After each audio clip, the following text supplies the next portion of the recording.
Movie explainer presents wrong turn. कहानी की शुरुआत में हमें वेस्ट वर्जीनिया के जंगलों को दिखाया जाता है, जहाँ पे रिची और हेली नाम के कपल को रॉक क्लाइंबिंग करते हुए दिखाया जाता है। यहाँ पे जैसे ही रिची ऊपर पहुँचता है तो उसे गंदे पानी की नाली दिखती है और वो खुश होते हुए हेली को जल्दी ऊपर आने का इशारा करता है। अब यहाँ पे हेली को दिखाते हैं जो कि ऊपर चढ़ते वक्त फिसल जाती है और रस्सी के साथ लटक जाती है। वो अपने को बचाने की कोशिश करती है और ऊपर चढ़ती है। मदद के लिए वो रिची को पुकारती है, लेकिन रिची की कोई आवाज नहीं आती और वो परेशान हो जाती है। हेली के चेहरे पे खून गिरती है जिससे वो चौंक जाती है। फिर वो देखती है कोई रिची को उठा के नीचे फेंक देता है। इससे पहले वो कुछ समझ पाती उसको कोई ऊपर खींचने लगता है, लेकिन वो जल्दी से अपनी रस्सी को काट देती है और नीचे गिर जाती है, जहाँ उसकी नजर रिची के लाश पे पड़ती है और वो रोने लगती है। उसी दौरान उसे जंगल में अजीबोगरीब आवाज सुनाई देती है और वो डर के अपने गाड़ी की तरफ भागती है। तभी अचानक उसका पाँव एक कटीली तार में फंस जाती है और वो गिर जाती है। फिर दिखाते हैं कि वो कातिल उसे खींच के अपने साथ ले जाता है। अब दिखाते हैं कि इस तरह की काफी घटनाएं इस इलाके में हो रही होती है। काफी लोगों के लापता होने की खबर न्यूज़पेपर में छपती है। अब यहाँ से फिर एक गाड़ी को गुजरते हुए दिखाया जाता है। कैरिस नाम का एक इंसान हम देखते हैं जो कि एक इंटरव्यू देने के लिए दूसरी जगह जा रहा है। सफर के बीच में वो ट्रैफिक जाम में फंस जाता है। जैम को देख के कैरिस परेशान हो जाता है। वो गाड़ी से उतर के सामने खड़े ट्रक के ड्राइवर से जैम का कारण पूछता है। ट्रक ड्राइवर बोलता है कि 5 मील दूर एक फ्यूल व्हीकल का एक्सीडेंट हो गया है, जिसके वजह से कई घंटे समय लग सकते हैं। फिर कैरिस गाड़ी में आके बैठ जाता है और अपनी गाड़ी को घुमा लेता है। इस सिचुएशन का खबर वो कंपनी को देने की कोशिश करता है, लेकिन कोई नेटवर्क कवरेज नहीं होता है। नेटवर्क की तलाश करते हुए उसकी नजर गैस स्टेशन के बोर्ड पे पड़ती है और वो अपनी गाड़ी को उस ओर मोड़ देता है। अब रास्ते में एक के बाद एक लावारिस गाड़ियां दिखती है उसे, और इनके बीच में से गुजरते हुए वो गैस स्टेशन तक पहुंचता है। कैरिस की नजर गैस स्टेशन के मालिक पे पड़ती है जो कि किसी बीमारी से ग्रस्त है। उसके बाद वो कंपनी को फोन करने की कोशिश करता है, लेकिन फोन डेड होता है। अब वो गैस स्टेशन के मालिक से शहर जाने के दूसरे रास्ते के बारे में पूछता है, लेकिन वो कैरिस के सवालों पे कोई इंटरेस्ट नहीं दिखाता है। फिर वो एक मैप में रूट देखने की कोशिश करता है और उसे शहर पहुंचने के लिए कुछ कच्चे सड़कें दिखाई देती है। अब वो गैस स्टेशन के मालिक से उन कच्चे सड़कों के बारे में पूछता है, जिसे सुन के वो कैरिस को उन रास्तों पे जाने की सलाह दे देता है। अब वो उस रास्ते के लिए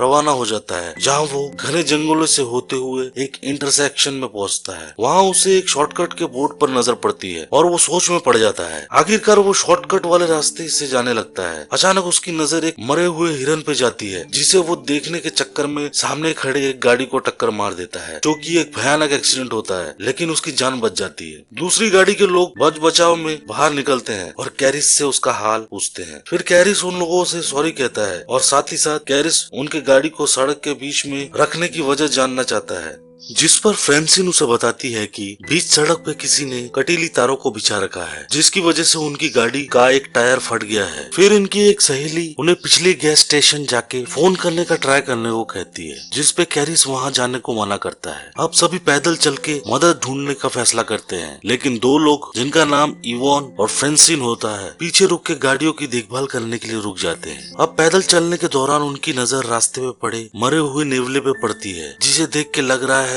जैसे किसी ने उसे बुरी तरह से मारा हो। थोड़ी दूर जाके उन्हें जंगल में गाड़ियों के जलते हुए टायर दिखते हैं, जिसे देख के कैरिस को खतरे का एहसास होता है और वो सबको आगे बढ़ने को कहता है। अब वहाँ जो लोग रुके हुए थे, जिनका नाम फ्रेंसिन और इवॉन होता है, उन्हें पास की झाड़ियों में हलचल महसूस होती है और इवॉन उस जगह आगे बढ़ता है, जिसके पीछे पीछे फ्रेंसिन भी जाने लगती है। फ्रेंसिन को इवॉन के जूते दिखते हैं और आगे जाके उसे इवॉन का कटा हुआ कान दिखता है और वो डर के रोने लगती है। तभी कोई उसके पीछे से हमला करता है और उसे मार देता है। वहीं बाकी बचे लोगों को दिखाया जाता है जो कि चलते चलते काफी दूर तक आ जाते हैं। फिर उन्हें एक घर दिखाई देता है और वो मदद के लिए घर की तरफ आगे बढ़ते हैं। कैरिस ढेर सारी गाड़ियों को देख के परेशान हो जाता है और घर का दरवाजा ठकठकाता है, लेकिन अंदर कोई नहीं होता। अंदर उन सब की नजर खाने के टेबल में जाती है। घर की हालत देखकर लग रहा है कि काफी दिनों से यहाँ कोई सफाई नहीं हुई है। फिर दिखाया जाता है कि जैसे ही वो लोग फ्रिज खोलते हैं, उन सब के होश उड़ जाते हैं। उन्हें उसके अंदर इंसानी शरीर के टुकड़े दिखते हैं और वहाँ वही तारे दिखाई जाती है जिसकी वजह से उनकी गाड़ी का टायर फटा था। ये सब देख के सभी वहाँ से भागने लगते हैं। तभी कैरिस की नजर जहाँ उसे एक गाड़ी आती दिखाई देती है और उनकी गाड़ी भी होती है। अब सभी पीछे से भागने की कोशिश करते हैं लेकिन वो बंद होता है। अब मर्डरर और फ्रेंसिन की लाश को फेंकता है जिसे देख के सभी डर जाते हैं। और अब हम पहली बार उन तीनों आदमखोरों को देखते हैं जो फ्रेंसिन की लाश को टेबल पर रखते हैं और तेज हथियारों से उसे काटना शुरू कर देते हैं। ये सब देख के उसमें से एक जिसका नाम जेसी होता है चिल्लाने वाली होती है और स्कॉट तभी उसका मुंह हाथों से दबा देता है। कुछ देर बाद लाशों को खाने के बाद तीनों आदमखोर गहरी नींद में सो जाते हैं और मौका देख के वो लोग वहाँ से निकलने की कोशिश करते हैं। और इस बीच एक आदमखोर की नजर उन पर पड़ती है और वो सब तेजी से भागने लगते हैं। उनका पीछा करते हुए वो आदमखोर उन तक पहुँच जाता है। आदमखोरों को गाड़ियों में आता देख कैरिस उनकी गाड़ी चुराने का प्लान करता है और चिल्लाते हुए भागता है ताकि उनका ध्यान उस पर आए। लेकिन तभी एक आदमखोर कैरिस को गोली मारता है और वो जख्मी हो जाता है। ये देखकर सभी डरने लगते हैं और स्कॉट भागने लगता है। उसी वक्त एक तीर स्कॉट के सीने के आर पार हो जाती है। मौका देख के बचे हुए तीन गाड़ी लेके भागने लगते हैं। कुछ दूर तक जाके उनकी गाड़ी एक जगह आके फंस जाती है और उनको गाड़ी छोड़ के निकलना पड़ता है। अब तीनों सड़क को ढूंढने लगते हैं और जिसमें काफी देर हो जाती है और रात होने वाली होती है। अब तीनों आदमखोर अपने शिकार की तलाश में है। यहाँ पर थक कर तीनों आराम करने लगते हैं और तभी कार्ली ऊपर का इशारा करती है। उन्हें एक वॉच टावर दिखता है जिसे देखकर वो खुश होते हैं और ऊपर चढ़ने लगते हैं। जैसी को वहाँ एक फर्स्ट एड बॉक्स मिलता है जिससे वो कैरिस की मलहम पट्टी करती है। दूसरी तरफ कार्ली को रेडियो मिलता है जिसके जरिए वो मदद के लिए मैसेज भेजने की कोशिश करती है लेकिन कोई आंसर नहीं मिलता। अचानक कुछ आवाज सुनाई देती है तो कैरिस नीचे देखता है जहाँ तीनों आदमखोरों पर नजर जाती है। अब वो आदमखोर ऊपर चढ़ने लगते हैं। उनको आता देख कैरिस टावर के एंट्री पॉइंट पे चीजें रख देता है ताकि वो अंदर घुस ना पाए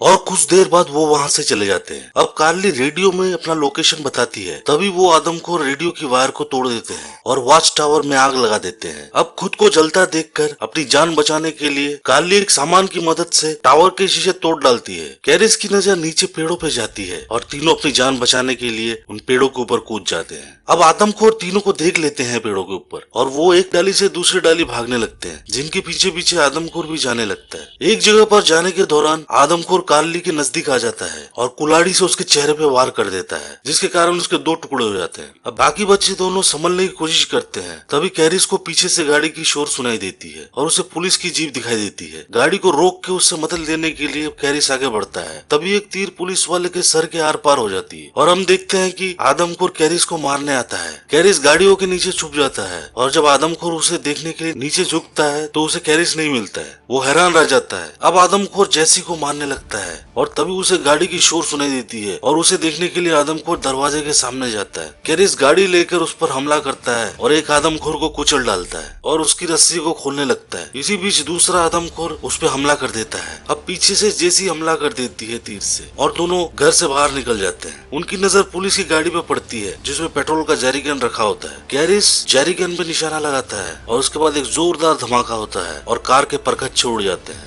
और इस तरह दोनों ट्रक लेके वहाँ से निकल जाते हैं और उसे देखकर गैस स्टेशन का मालिक दरवाजा बंद कर देता है। कैरिस ट्रक से उतरता है और वहाँ लगे मैप को उतार के रवाना हो जाता है और इस तरह मूवी समाप्त हो जाती है। आशा करता हूँ कि आप सभी को ये मूवी पसंद आई हो। धन्यवाद।